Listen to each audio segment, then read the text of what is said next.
옛날 한국의 초대교회 시절에 미국 선교사가 한국인 신자와 함께 시골의 전도 여행을 떠났습니다. 날이 저물어서 주막에서 하룻밤을 지낸 후에 아침이 됐습니다. 한국인 신자는 아침에 일어나자마자 평소 하던 대로 기지개를 활짝 켜면서 아이고 죽겠다 이렇게 외쳤습니다. 그러자 선교사가 깜짝 놀라서 물었습니다. 아이고 죽겠다는 것은 무슨 뜻입니까? 아이고 나는 간다 라는 뜻인데 그러면 죽으러 간단 말입니까? 도대체 무슨 일이 있었습니까? 이 한국인 신자가 당황했어요. 뭐 늘 평소 아무 생각 없이 아침에 일어나서 아이고 죽겠다 하던 건데 물어보니까 국리 끝에 이렇게 대답했습니다. 제가 언제 죽겠다고 했어요? 저는 죽게 있다 했습니다. 오늘 하루도 주님께 있다. 아이고 오늘 하루도 주님과 함께 간다. 이런 뜻입니다. 자, 여러분 어느 편에 속합니까? 이 아침에 일어나서 아이고 죽겠다 하면서 하루를 시작하십니까? 아니면 주님과 함께 나는 하루도 주님과 함께 간다 하면서 힘차게 하루를 시작하십니까? 우리는 사실 기쁨으로 하루를 시작하지 못하고 아침에 시작되자마자 염려, 근심으로 하루를 시작할 때가 많습니다. 왜냐하면 우리 미래가 불확실하기 때문이죠. 이 침사추의 거리를 걷다 보면 문 닫은 가게가 문 연 가게보다 훨씬 많습니다. 그만큼 다 어렵다는 겁니다. 내일을 알 수 없는 상황이라는 거예요. 또 중국 정부에서 점점 홍콩을 통제하려고 하죠. 그래서 이제는 설교할 때도 중국 정부를 비판하는 설교를 하면 잡혀간다는 얘기를 우리 목사님들 사이에서 자주 섞인 농담 아닌 농담을 하고 있습니다. 요즘 우리는 여러 가지로 위기를 맞이하고 있습니다. 이렇게 미래를 알 수 없는 불확실성 때문에 우리는 아침에 일어나면 오늘 또 어떤 일들이 벌어질까 염려하고 또 하루를 마감합니다. 미국의 작가인 어니 젤린스키라는 사람이 쓴 모르고 사는 즐거움이라는 책이 있습니다. 이 사람 참 희한한 사람이에요. 뭐 거의 일을 안 하고 사는데 이렇게 그래도 밥 먹고 삽니다. 그 하는 얘기가 우리가 하는 걱정거리의 40%는 절대로 현실에서 일어나지 않는 일들이다. 걱정할 필요 없다. 그 다음에 우리가 하는 걱정의 30%는 이미 일어난 일들이다. 이건 걱정해봐야 아무 소용없는 거다. 자, 그 다음에 22%는 굳이 걱정할 필요가 없는 사소한 일들이다. 이건 걱정할 필요조차도 없다. 4%는 우리가 아무리 애써도 어쩔 수 없는 그런 일들이다. 그 다음에 나머지 4%만이 우리가 정말 걱정해야 될 일들이다. 결론적으로 우리가 하는 걱정의 96%는 다 쓸데없는 걱정이다. 여러분 맞죠? 생각해보면 그렇구나 생각하는데 문제는 이 말을 듣고 그래 맞아 나 이 시간부터 절대로 걱정 안 할 거야 이렇게 결심한다고 해서 그게 되느냐 말씀입니다. 내 마음을 내가 다스릴 수가 없습니다. 잊으려고 한다고 잊어지는 것도 아니고 떨쳐버리려고 한다고 떨쳐지는 것도 아니라는 데 문제가 있습니다. 자, 그럼 우리가 가장 걱정하는 문제가 뭡니까? 뭐 여러 가지 걱정들 하지만 그 중에서 가장 우리가 염려하고 걱정하는 큰 문제는 경제 문제입니다. 먹고 사는 문제예요. 사실 가만 따져보면 모든 걱정이 다 먹고 사는 문제에 해당됩니다. 제2차 세계대전이 끝난 다음에 연합군이 전쟁에서 부모를 잃어버린 고아들을 위해서 캠프를 마련했습니다. 먹을 거 또 잠자리를 마련해 줬습니다. 그런데 한 가지 문제가 있었어요. 이 낮에는 멀쩡하게 잘 뛰어놀던 아이들이 밤이 되면 잠을 안 자는 겁니다. 원인을 알 수 없었어요. 그래서 심리학자를 불러다가 연구를 하게 했는데 이 심리학자들이 며칠 동안 관찰한 다음에 아이들이 잠자리에 들 때 손에 빵을 하나씩 주어졌답니다. 손에 빵을 하나씩 주면서 자 이건 내일 먹을 거니까 내일 아침에 꼭 주고 있어라. 그랬더니 정말 놀랍게도 그날 밤부터 아이들이 편안하게 잠을 자더라는 겁니다. 이 아이들이 하루 세끼 충분한 음식을 공급해 줬는데도 불구하고 혹시 내일은 굶을 수 있을지도 몰라. 내일은 빵이 없을지도 몰라. 이 불안감에 잠을 이루지 못했다는 겁니다. 그래서 손에 빵을 쥐고 자면서 적어도 내가 내일 아침은 걱정할 필요가 없다. 내일 아침은 틀림없이 먹을 수 있다.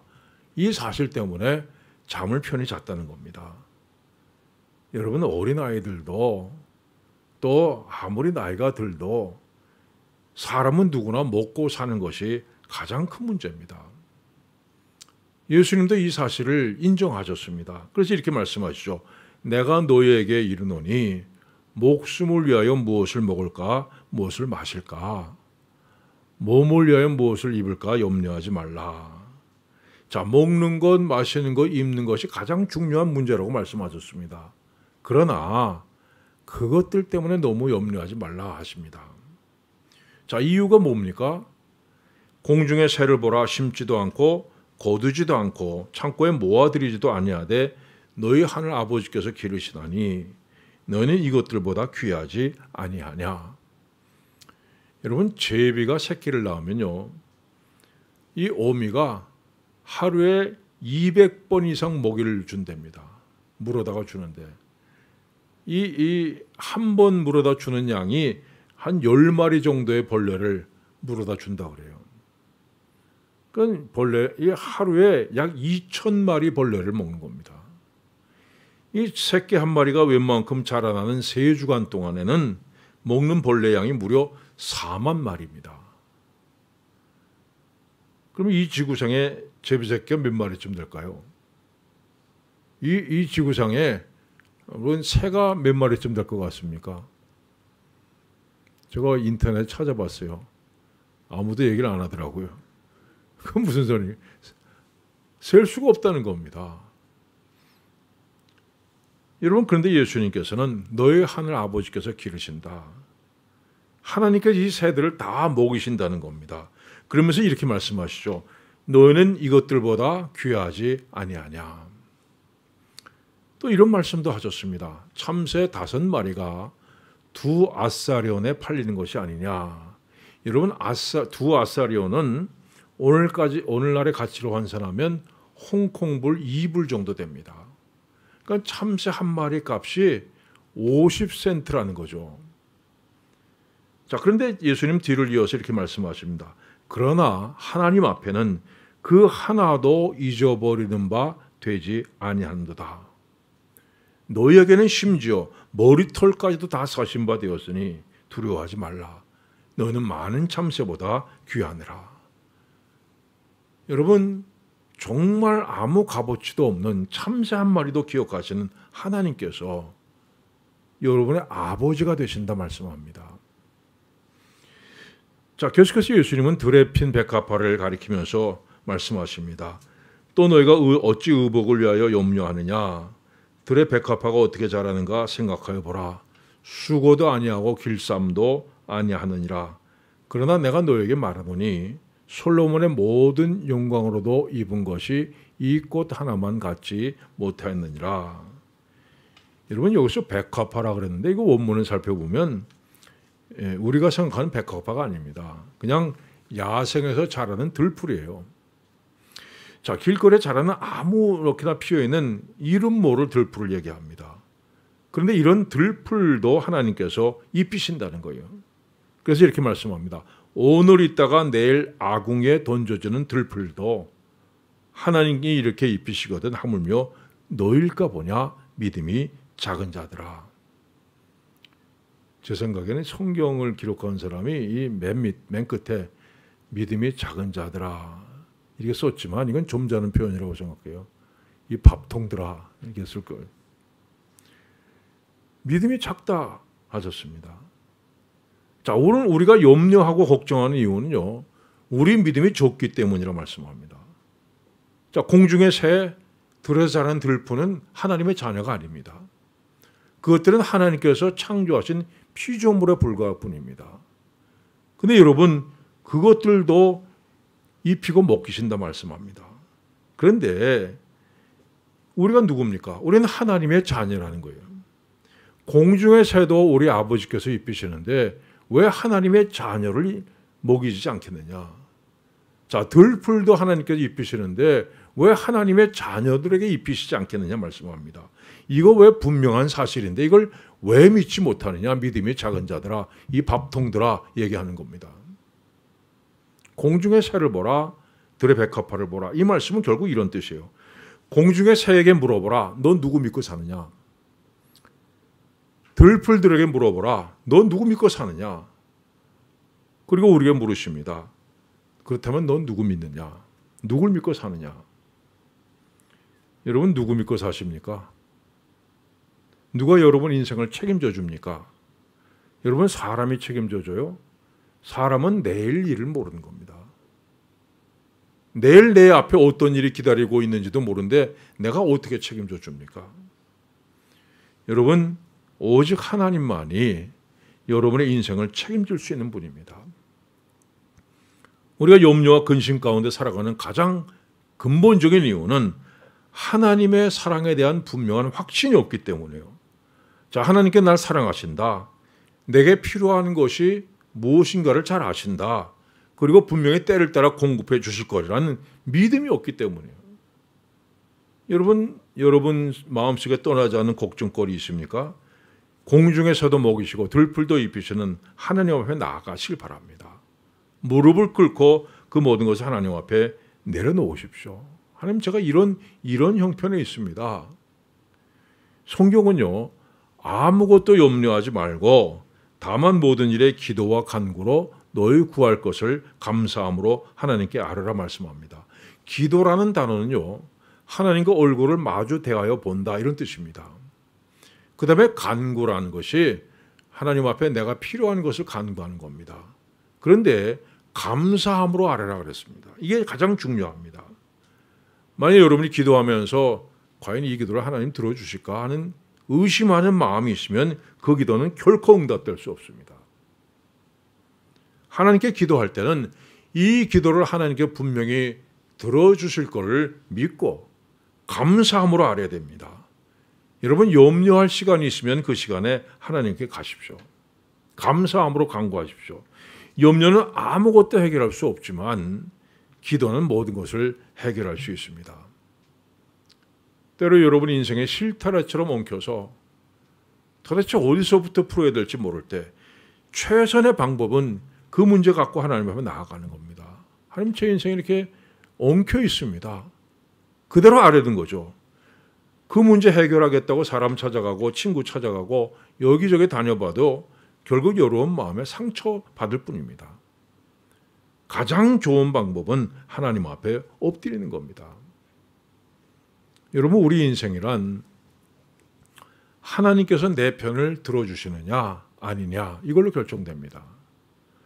하나님은 나를 외면하세요? 그러면요, 아무리 발버둥 쳐도 소용없습니다. 여러분의 지식과 지혜와 모든 걸 다 동원해서 여러분 발버둥 친다 해도 결코 소용없습니다. 그러나 하나님께서 내 편을 들어주시면 내가 아무리 아는 것이 없고 할 줄 아는 게 없다 해도 얼마든지 위기를 극복할 수 있습니다. 사사기에 이런 말씀이 있습니다.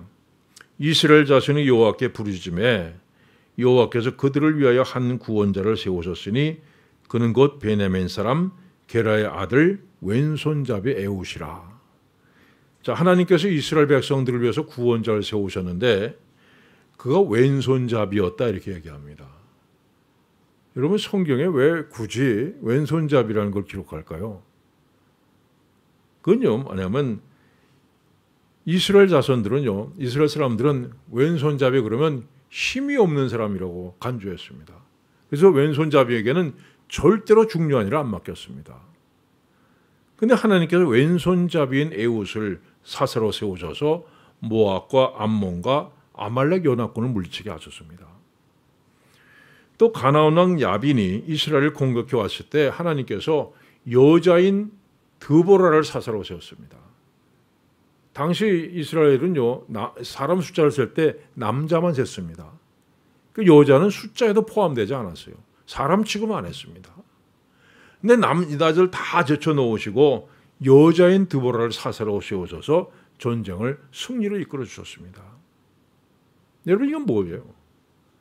아무리 능력이 없고 아무리 멸시받고 천대받는 자라 할지라도 하나님께서 들었으면, 하나님께 편 들어주시면 얼마든지 승리한다는 겁니다.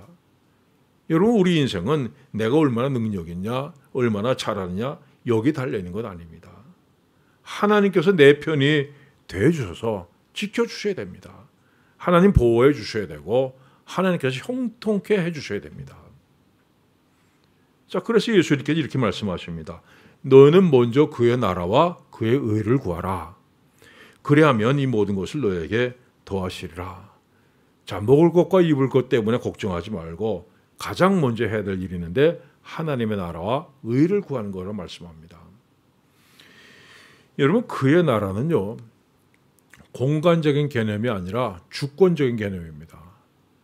홍콩에 대한민국 총영사관이 있습니다. 영사관이 있는 건물은 분명히 홍콩 땅이에요. 그러나 엘리베이터를 타고 영사관 문을 딱 들어서는 순간에 그 다음부터는 대한민국 주권이 미치는 곳입니다. 여러분, 하나님의 나라도 마찬가지입니다. 하나님의 통치권이 행사되는 곳이면 그곳이 바로 하나님의 나라입니다. 그래서 교회가 하나님의 나라죠.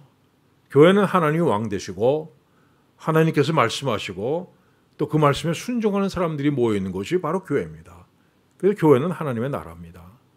또 예수님께서 이렇게 말씀하셨습니다. 하나님의 나라는 너희 안에 있느니라. 자, 하나님께서 내 마음을 다스리신다면 나는 하나님의 나라입니다. 하나님께서 우리 가정을 다스리신다면 우리 가정이 하나님의 나라예요.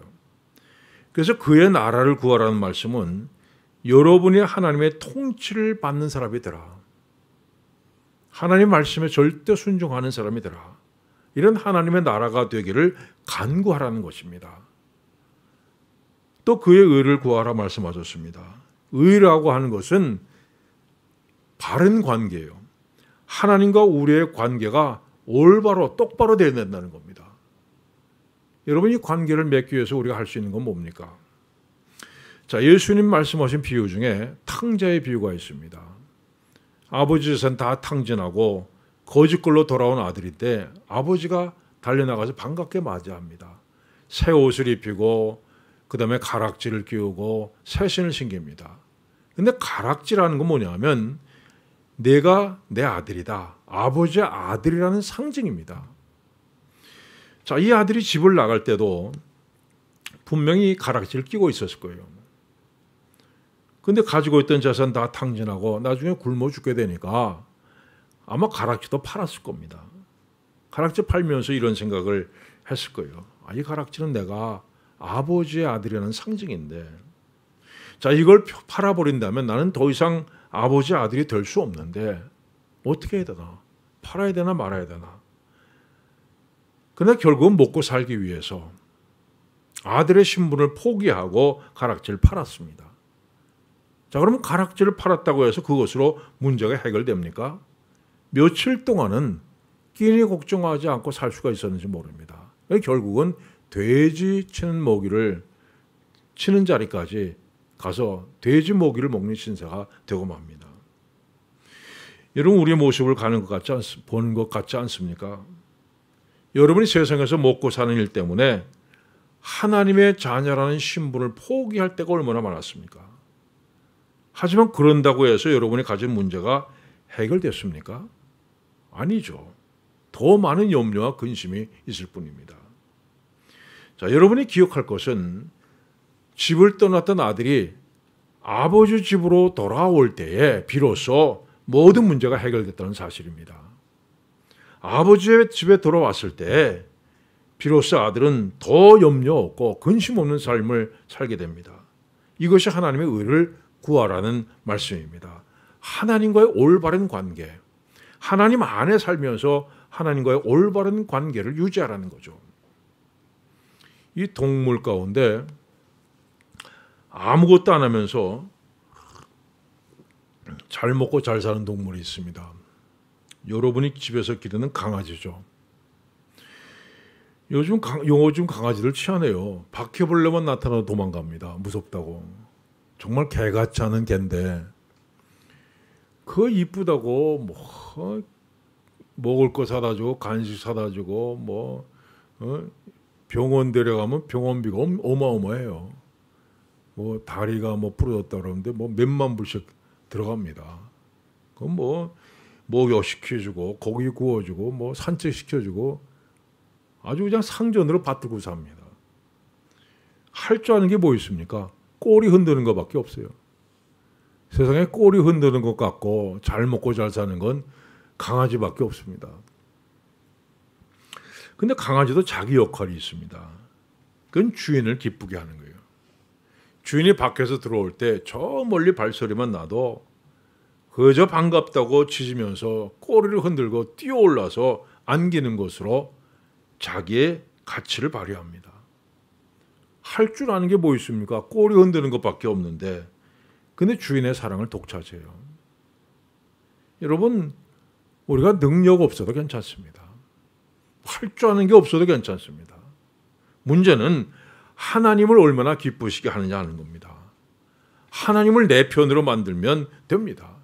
여러분이 하나님의 마음을 기쁘시게 하는 하나님의 자녀라면 아무것도 염려할 것 없습니다. 하나님께서 모든 필요한 것을 채우십니다. 그래서 예수님께서 이렇게 말씀하셨습니다. 너희는 먼저 그의 나라와 그의 의를 구하라. 그리하면 이 모든 것을 너에게 더하시리라. 자, 그다음에 이어서 그러므로 내일 일을 위하여 염려하지 말라. 내일 일은 내일이 염려할 것이요 한날의 괴로움은 그날로 족하니라. 이 말씀을 보다 정확하게 번역하면 이렇습니다. 내일 일은 내일 자신이 염려할 것이요. 자, 우리는 내일이 아니라 오늘을 살고 있습니다. 그래서 내일은 내게 속한 것이 아니죠. 누구에 속해 있습니까? 내일은 하나님께 속한 것입니다. 이스라엘 백성들이 광야 생활할 때 하나님께서 매일 만나를 내려주셔서 먹게 하셨습니다. 근데 만나가 유통기한이 꼭 하루입니다. 하루 지나고 아침이 되면 벌레가 생기고 냄새가 나서 먹을 수가 없었어요. 그런데 하나님께서 40년 동안 단 한 번의 예외도 없이 정말 하루도 빠지지 않고 정확하게 매일매일 먹을 양식을 보내주셨습니다. 그런데 성경이 이렇게 기록합니다. 그들이 모세에게 순종하지 아니하고 더러는 아침까지 두었더니 벌레가 생기고 냄새가 난지라. 근데 그 와중에서도 쌓아둔 사람이 있었다는 거예요. 이 사람은 이렇게 생각했을 겁니다. 여태까지는 매일매일 내렸지만 그래도 내일은 혹시 만약에 내일 안 내리면 어떡할 거야? 쌓아둬야 돼. 자, 여러분 지나온 삶을 한번 돌아보세요. 하나님께서 매일 필요한 만큼의 만나를 내려주셔서 지난날까지 살아왔지 않습니까? 근데 오늘까지 필요한 것을 공급하신 하나님께서 내일은 어떻게 하실까요? 내일은 더 이상 공급해 주시지 않을까요? 여러분, 사람은 내일 어떻게 될는지 모릅니다. 굳게 약속했다가도 무슨 일이 생길지 모릅니다. 그러나 하나님은 변함이 없으신 분입니다. 그분은 전능하신 분입니다. 그분은 신실하신 분입니다. 그분은 어떤 경우에도 우리를 사랑하시는 분입니다. 그리고 우리는 하나님의 자녀입니다. 그래서 우리는 하나님께서 내일도 우리에게 필요한 것을 공급해 주실 것을 믿습니다. 그래서 내일은 우리가 아니라, 우리에게 속한 것이 아니라 하나님께 속한 것입니다. 그 예수님께서 내일을 위하여 염려하지 말라. 내일 일은 내일이 염려할 것이요 말씀하셨습니다. 사랑하는 여러분, 하나님께서 여러분의 어제와 오늘을 인도하셨습니다. 그렇다면 내일도 인도하실 겁니다. 자, 내일 일은 내일에 맡기십시오. 모든 염려 다 내려놓고 나는 오직 하나님 날 들어 다스려 주시옵소서. 나는 하나님과 안에 살겠습니다 하는 하나님의 나라와 의를 구하는 여러분들 되시기를 축원합니다. 기도하겠습니다.